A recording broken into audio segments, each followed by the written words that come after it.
So if you've watched any of the videos on this channel, maybe you've seen some of my property refurbishment projects that I've talked about the profits I've made and the numbers and that kind of thing. I want to be really clear, honest, upfront about the fact that my journey in property and in business and in life has not been this kind of linear path to success and being able to just know what to do to get it right every time. Property, like any other business, has challenges, has setbacks that you may need to overcome. And that's certainly been the case for me over the years. So when I look back to my very beginning of my journey as an entrepreneur, I set up a recruitment business back in 2008. So as you imagine, 2008 recession, pretty tough time to be setting up a recruitment company. And I remember pitching for vacancies so I could recruit for companies, see if I could find them some staff. And I literally got laughed at on more than one occasion. I got hung up on. I had some brutal rejections to try and get through. People would say, well, why would I hire anybody right now? We're laying people off.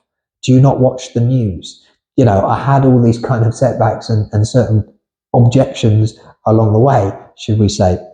And it was tough. And somehow I made it a profitable business, didn't set the world on fire, but it was making some money. I hired a couple of staff in a central London-based office, so it's quite expensive overheads. But I was trying to scale this business bigger than just me and a couple of people. I wanted to build a big company, and I was trying my absolute best to make that happen. I wanted to scale so the business was essentially more than just me. And I was trying to do it. It just wasn't really happening, despite my best efforts. So I look back at that time when I was putting all my money into the business, trying to fund it all myself, and I ended up in over 50k worth of debt on personal loans and credit cards. Whilst the business was placing some people into jobs, the cash flow was horrible. It was up and down. It was very volatile. 1 month was great. 1 month was rubbish. It was very hard. So 50k worth of debt on personal loans and credit cards. And I remember calling up the bank and speaking to this nice woman from the bank, asking her if I could have a loan. And she was asking me what kind of, what debt do you have? What credit cards? What are the minimum payments, etc. And I listed my collection of credit cards to her. And I think I got to number 4 or 5 on that list. And she stopped me and said, how did it get so bad? And I remember that question very clearly to this day, because there wasn't just one thing. There wasn't one situation, some decision, some event where I messed up and ended up in 50 grand worth of debt. There was a collection of decisions, a collection of things that happened that got me in that situation. But what I do remember is I was pouring my heart and soul into growing this business. I was working 12-hour days. I was dedicating everything I could in terms of work ethic to make it happen. Hard work isn't necessarily always enough. I didn't have a mentor, I didn't have someone to guide me, someone to say, look, who's wiser, who's more experienced, to point me in the right direction. So I was trying to figure it all out by myself.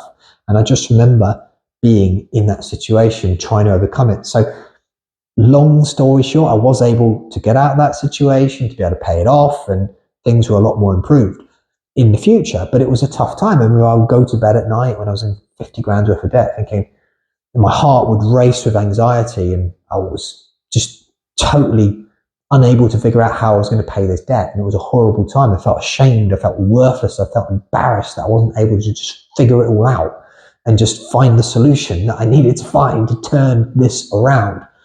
It just wasn't happening. So I don't know whether you can relate to that. Maybe you have gone through a very tough time, whether you have gone through maybe you're going through some shit right now that you need to navigate and overcome. There's a challenge there that's really stopping you getting to the next level. Well, I've been there, and yes, I talk about some of the success I'm having now with properties, and I've figured out the hard way what to do with property development, but that hasn't been a linear path to success. There's been some bumps on the road. There's been some ups and downs. There's been certainly some challenges. So maybe you're going through some shit, and I can relate to that.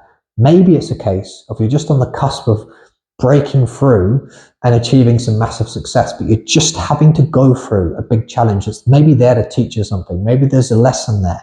So I've certainly found going through some shit in the past that I became a sharper, wiser, more aware entrepreneur, more aware to be able to identify problems and navigate them. And that served me well. That served me well in my career in property now, when I can navigate problems. And of course, there's going to be challenges. It doesn't matter how much experience you have and I've bought 46 properties now. So my life has changed in so many ways compared to where I was back then.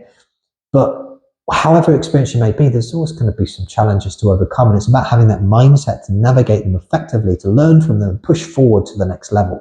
So maybe you're going through some shit. Maybe you're being tested right now. Maybe it's a case of you need to keep going because you're on the cusp of something amazing and there's a lesson there to be learned. So for me, I've certainly felt that. I've certainly felt there's going to be some tests, or has been some tests in my life, and I'm sure there'll be some more. But if I look back and I think, first of all, I'd never want to be in that situation where I'd be asked, how did it get so bad? And I'm trying to juggle all this debt on credit cards and being in my worst possible moment I can remember. I don't want to go back there. So that motivates me to succeed. It motivates me to be successful moving forward. And it's taught me to be able to understand the importance of looking at a situation objectively and going, do I need help with something? Do I need to be able to learn something that I'm missing here from someone who's maybe more experienced, wiser, sharper, to be able to take me to that next level, to have that open mind? That's certainly been something that I've learned over the years. But what I can say personally is it's worth it. For me, being an entrepreneur was essential. I was always far too stubborn to work for anybody else. So I had to somehow find a way to make this work. Property flipping and property investing has changed my life in so many ways. Like I say, I've bought now 46 properties. It's hard for me to believe when I look back compared to where I was and how I was struggling and where I am right now. Of course, I'm still learning. I'm sure there's going to be tests. There's going to be challenges. I don't know it all. And ultimately, I'm going to navigate through them. But hopefully, you've got some value out of this video. You can see if there is a challenge right now you're experiencing, you're pouring your heart and soul into something, it's just not working out. Maybe there's a lesson there to be learned. Maybe you're just on the cusp of something amazing. I hope that's the case, and I hope you push through. And hopefully you've enjoyed this video, and you'll see me again in the next one very soon.